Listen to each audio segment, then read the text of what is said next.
This story is based on the Wild Robot movie. Rose, a robot built for service, unexpectedly finds herself on an island after a storm. Alone and surrounded by wild animals, Rose must figure out how to survive. Though she wasn't made to feel emotions, she slowly starts to understand the value of life and connection.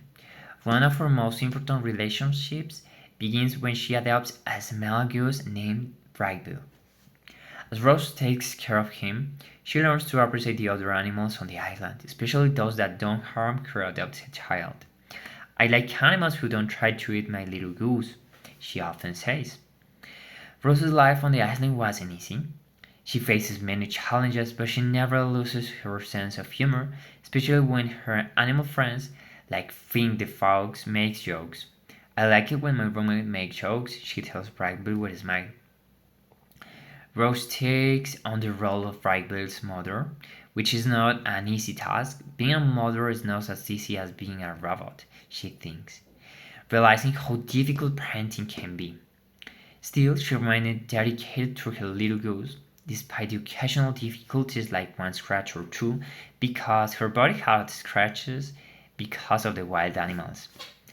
One day, Flink tells to Ross, "Do me a favor, never leave the island." Rose, Ross wonders if she can stay with the animals forever.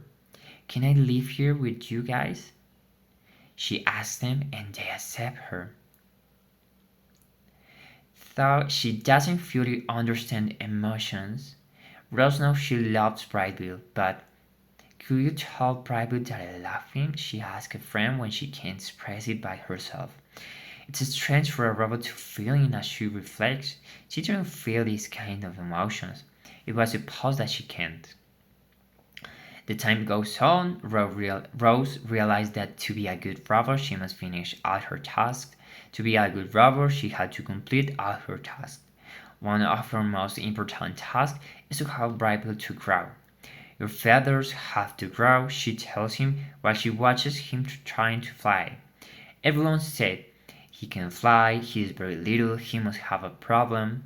Rose worries, but Brightbill was so determined, and the best way to know if you can is by trying to fly. "I will have learned how to fly by autumn," Brightbill promises Rose, filled with confidence. In the meantime, a house was being created by Rose for living together, but Brightbill succeeded. He learned to fly and he left the island before the winter. Despite the distance, Rose knows Brightbill is strong. She couldn't have gone so far, she has an energy, the animal said.